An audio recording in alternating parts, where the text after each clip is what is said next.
kita akan langsung saja juga dapatkan keterangan dari Ibu Titin Prialianti selaku kuasa hukum Saka. Assalamualaikum warahmatullahi wabarakatuh. Selamat malam Ibu Titin.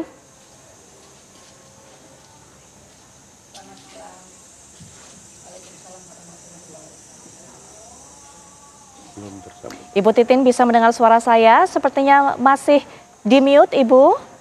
Hingga kami juga belum bisa mendengar suara Ibu. Ya. Baik. Sudah bisa dengar, Mbak? Sekarang sudah bisa mendengar. Ibu bisa mendengar suara saya? Bisa, Mbak. Baik. Ya, Ibu, tadi kami waktu sebelum Ibu bergabung, kami membahas di sini apa yang kemudian sudah disampaikan oleh Saka Tatal selama ini, apa yang sudah ia buka. Ada tentunya Pak Hasto Atmojo selaku Ketua LPSK 2019 sampai 2024, kemudian juga tadi kita mendengarkan pandangan dari Bang Aristo Pangaribuan selaku pengamat hukum pidana. Bang Aristo mengatakan bahwa ini adalah baru pengakuan sepihak. Adakah kemudian rencana untuk bisa membuka ini kembali, kemudian juga melanjutkan, mengajukan PK, Bu? Ya Mbak, kalau PK kan harus ada novum. Nah,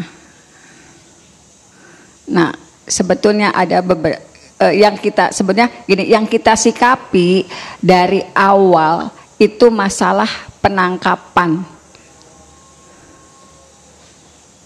yang tidak dilengkapi dengan surat penangkapan,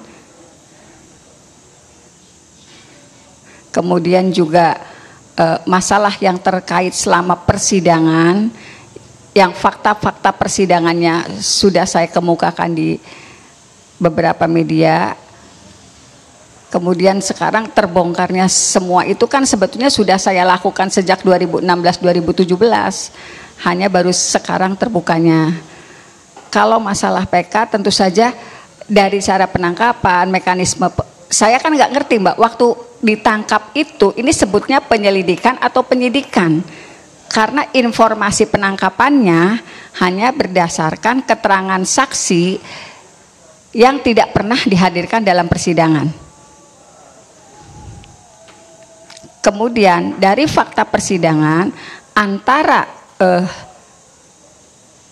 tuntutan dan keterangan visum dan keterangan otopsi itu sangat jauh berbeda. Kalau dari tuntutan, kematiannya berdasarkan tusukan benda tajam berupa samurai pendek di bagian perut. Sedangkan hasil visum itu retakan di kepala bagian belakang dan tidak ada tusukan.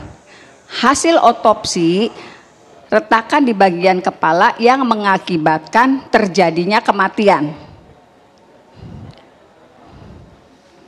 Kalau misalnya sejak awal penanganan saja sudah tidak ada surat penangkapan dengan ancaman hukuman 338 340, kemudian di persidangan juga majelis hakim lebih mendekat, putusannya lebih percaya kepada tuntutan, tetapi mengabaikan visum dan mengabaikan hasil otopsi yang dikeluarkan oleh dokter, bagaimana dengan saksi-saksi alibi yang kita hadirkan?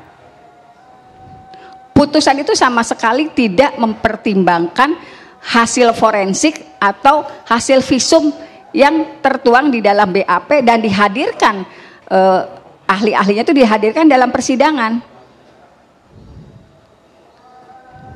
Jadi produk hukumnya kan dari sejak di tangan kepolisian,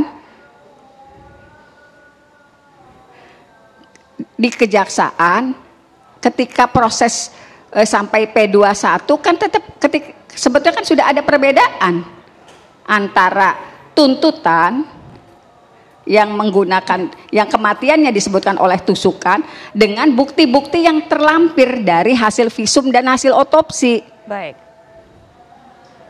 Tetapi kan perkaranya tetap tidak ada perubahan sampai vonisnya seperti itu.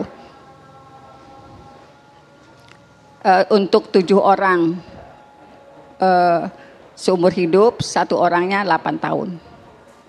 Baik Bu Titin, kita tahan sampai di situ dulu. Nanti kita akan lanjutkan kembali setelah jeda, dan sudah bergabung dengan kita tentunya dari Kompolnas Bapak Albertus Wahyu Rudanto. Selamat malam Pak Wahyu. Selamat malam Mbak Putri. Ya baik, Pak Wahyu, tadi mungkin juga sudah mendengarkan apa yang disampaikan oleh Ibu Titin, ini selaku kuasa hukum dari Saka Tatal. Ada salah prosedur penangkapan, sehingga kemudian disebut sebagai salah tangkap Saka ini. Kemudian juga ada hal-hal yang memang diabaikan oleh jaksa, kemudian juga untuk bisa menentukan vonis dari kasus ini. Nanti mungkin pihak Kompolnas bisa berikan pandangan, tapi setelah jeda, kami sudah kembali saat lagi.